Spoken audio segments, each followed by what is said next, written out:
listen, brother, I gotta talk to you because some shit went down where we got involved in the shootout with you guys, and I need to tell you why it happened because the shit pissed me off. Sure. All right, I was just talking to High Water, and I don't know who forgot our partner's name. The guy with orange hair. He's running with High Water right now. Yeah, I know him. We're sitting at tuner shop. I'm bantering with the guy, and I'm talking back and forth with him. And I tell him he stinks, like he smells bad and shit like that. And I'm just bantering with him. And Rusty walks up. You know the old bald guy that's incredibly skinny, tiny, like very distinct, completely naked, Rusty basically. Rumble Bear. Super easy to tell who that is or not, right? Oh yeah, yeah. I Doesn't tell wear a mask ever either. Never wears a mask. Didn't have a mask on. He rolls up to the guy, and I make a joke. I'm like, hey, this cop just called you bald and was making fun of you. And Rusty's like, oh, this mother pulls out brass knuckles and smacks him down. And I'm like, holy, what is happening right now? I started laughing. I hear High Water say on the radio, 78s, Rusty just shot down one of the cops. And I'm like, okay, well, they didn't shoot anyone down. Rusty just smacked him down with the brass knuckles. Right. But it doesn't matter at that point. You know, Rusty runs at her and knocks her down with brass knuckles and then just runs away. Yeah. So I'm like, you officers okay? I'm just fucking talking to him like, okay, this fucking sucks. But, you know, I'm chatting with them. The beep beeps go off or whatever. And I'm like, all right, I'm going to get out of here before something happens. I get into my fucking car, my gray Astron, looking like this. And I start slowly driving away. Not even like in a rush or anything. Just slowly driving away out of the tuner shop. And I see, I don't know what kind of car it was, LSP or BCSO, but I know where they shot from. I see this guy combat roll out of his car and just start opening fire on my Astron. And I'm like, okay, well, you know, instead of driving away, I drive a little bit, I panic, but then I stop and I get out of my car and I turn around, I look at him like this. And I'm trying to put my hands up. And as I'm standing still like this, he's shooting me. And and I'm like, hello. And your hands behind, like behind your back. No, like this. I was like this, and I was trying to put my hands up, you know, like visible. Yeah. And I was like trying to put the hands up, you know. I was just trying to. Of course. But he was shooting me, and I'm like, what the fuck is happening right now? Like, why am I getting shot? Another cop rolls up directly up to me, and I'm like chatting with him as the other cop is still shooting me. I'm like, yo, I am not Rusty. I'm Raymond. I literally said, I'm Raymond. Stop shooting me. And you're getting shot for no reason. And the other guy is still shooting me. The guy did not even stop shooting me at this point. I'm so far away. He's at the tuner shop corner. I'm down the road towards Mirror Park. My blood is like exiting my body at this point. I'm fucking panicking. And the cop rolls up. He's like, wait, hey, this is Raymond. He says on the radio or something like that. And then at this point, he's like, even the other cop starts pinning me. And I'm like, guys, so I just get back into my fucking car and I'm trying to like get out of there. And I have like 3 cop cars just like trying to like send me into a wall. So I start panicking to my boys. I'm like, yo, help out. I'm just getting blasted right now. I don't know if it's going on. And it leads to a massive shootout. But which is understandable. Understandable. I didn't even know what to do. I tried to even have a conversation. I couldn't because I was just getting shot. I need to put some work into figuring out who that person was then at the corner, the person that opened fire on you. I mean, I know where the bullet casings are and shit like that. Warning and all that. I can give you the information, you know?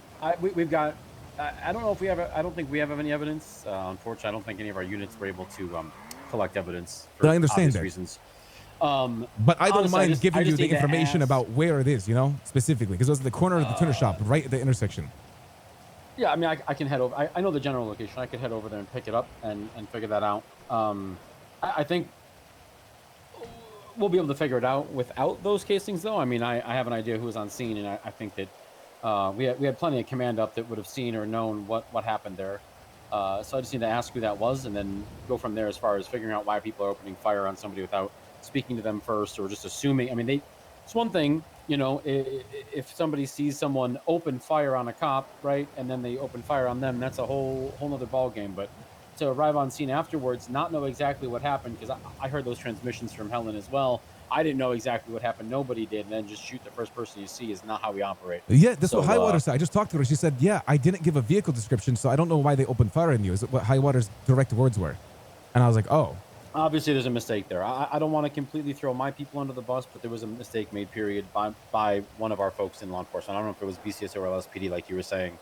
But I'm not going to sugarcoat that either, you know. But I need to speak to them first, figure out if there was any thought process behind that, or it was just I really fucked up. I was, you know, in the moment again, which isn't acceptable to shoot people just because you messed up. They'll be punished for that. But you know, that explanation suffices better than, oh no, I thought that was the right thing to do, was just shoot everybody, because obviously that's a terrible answer. You know, if the cop, I can't work with. Exactly. If he just pulled up to me and said, "Hey, can you pull over? I'll GSR test you," I would have been like, "Yeah." I would have fucking pulled over. I didn't fucking shoot anyone. Yeah. He just that started. would've been- I've never seen anything like that. That was crazy. Like guy was like straight up, Yeah, that needs to like the be handled. military. Yeah, it needs to be handled. It's not acceptable because I mean, again, you were an innocent bystander in this. All you did was witness it. You probably would have been a cooperative witness. I would have even told if you, that's yeah. what happened.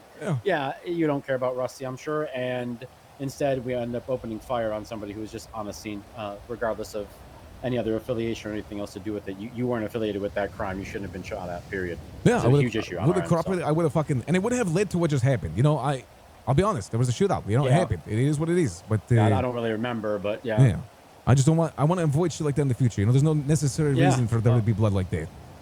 Absolutely. Like I said, it's pretty foggy to me. I'm having a lot of trouble remembering what exactly happened, but I do remember some of the early on stuff, and it felt like people didn't know exactly what had happened, but had opened the can of worms. So, right. Like I said, let me dig into it a little bit, figure out who it was that opened fire originally. That person needs to be spoken to and punished, and retrained as well. So. Oh, thank you. Honestly, thank you, Captain Radić. Appreciate having a conversation. Yeah, absolutely. That was so unnecessary. Having a conversation. I tried to get a car twice, by the way, not just once, twice. I got shot both times. As a matter of fact, I don't know if this was you or not. I remember, like I said, it's kind of foggy because I'm having trouble remembering details or anything, but I remember somebody with white hair standing in the street who had their hands up while the shooting was going on. Yeah, imagine still getting shot at. My car was still getting shot at, by the way. if that was you, again, I don't want to make any assumptions, and it's kind of irrelevant because I'm not going to remember any details. But yeah, let me speak to my people. I need to speak to them about that situation as well. Why there was, somebody surrendering in the middle of gunfire.